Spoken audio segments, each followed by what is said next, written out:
What's up? Maestro Bisaya is back. Hello guys, I'm glad I'm back.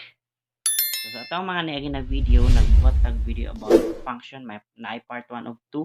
We already have the function versus relation, but now we're gonna be focusing about piecewise function. So ano ang piecewise function?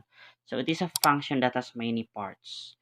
It can be in pieces, kaya nga tinawag siyang piecewise function. And the rule for piecewise function is different for every part. So, pag nakakita ka ng piecewise function, most likely you can see brackets or a couple of different functions, and you can also see intervals, or that is the domain. So, the idea is, let's take a look at this example. It says that if you have x is less than 2, you'll get x plus 1. If x is equals to 2, you'll get 2x plus 3. And if x is greater than 2, you'll get x. Now, siguro naman na naintindihan mo na ang value ng piecewise function ay nakadepende sa situation or given intervals. So, we encountered this kind of problem too many times already in our life. Yes, piecewise function. I'm talking about piecewise function. Siguro madalas o minsan sumasakay ka ng jeep. Let's use it. So, i-consider mo na ang jeep na sinasakyan mo ay humihingi ng 8 pesos for the first 4 kilometer. And then, additional 1 peso for every kilometer after the fourth. So, ang mangyayari, sa unang 4 na kilometro, 8 pesos babayaran. Tapos, magkakaroon ka ng 1 peso additional charge sa bawat kilometro kapag lumagpas ka na sa 4. Now, take a look at the interval. So, babayad ka ng 8 kapag ang distance traveled is greater than 0 but less than or equal to 4. So, bakit greater than 0? Kasi yung 0 yun yung starting point kung saan ka sumakay.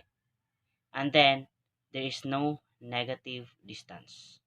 So, sa second equation naman, ang idea kung bakit x minus 4 plus 8 if x is greater than 4 is because kapag lumagpas ka na sa 4 kilometers, say for example, 5. So, ang 5 kilometers ay lumagpas lang naman ng 1 kilometro in which yun yung babayaran mo. So, it will become 5 minus 4 which is 1 peso plus 8 equals 9 pesos. Which is true kasi 1 peso ang babayaran mo kada sobrang kilometro. So that's the idea for the piecewise function. So there's a different rule for every part of the equation. So naobserbahan natin na given the formula for this piecewise function, we are able to evaluate specific inputs.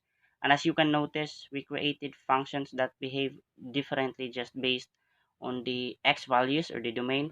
So we used more than one formula in order to define the input. So this is a kind of a piecewise function. Ngayon naman, subukan nating baguhin ang sitwasyon. What if additional integer kilometer adds 2 pesos fare?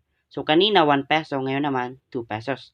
So use a piecewise function to represent the jeepney fare in terms of x as the distance in kilometers.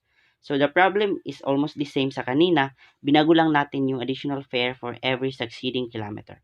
So remember that given this case, kapag umabot ka ng 6 kilometer, you have to use this function.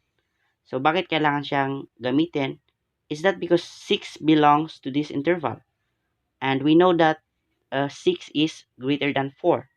So using this function, it will give us 2 times 6 minus 4 plus 8, which is 12. Now, here's the thing. Alam natin ang 6 kilometer ay lagpas sa 4 na kilometro. And for the first 4 kilometers, you have to pay 8 pesos. And for every succeeding kilometer, you have to pay 2 pesos.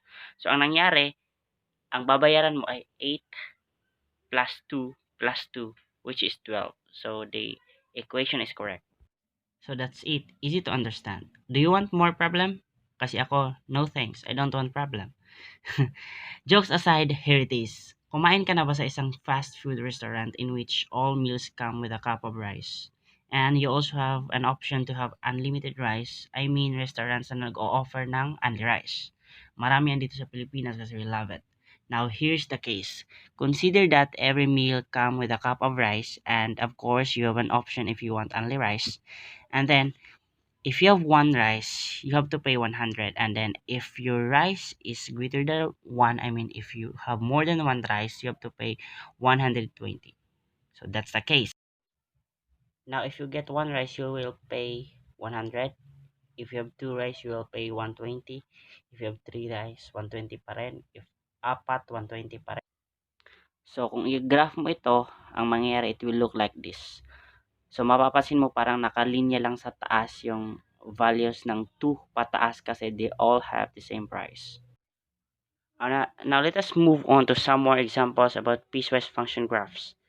Since this is a graph of a piecewise function, and piecewise function has many parts, or let us say cut it into pieces, we could expect that its graphs tend to behave differently and look like pieces glued together to create a graph. So for this next one, observe how functions can be combined to form a piecewise function. Pero mao na pinaka moment nga mga ito. Salamat sa mga nag-like, share, and nag-subscribe. So hoping when you subscribe, tanawon sila ito para natay learning.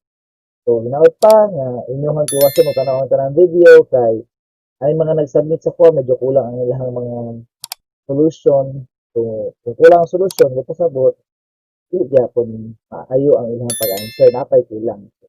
Hoping nga kani makatabang siya. Sa mga ginikanan nga nagsalamat, salamat po kayo sa pag-subscribe. So, see you and God bless. I got no rules, I count 'em.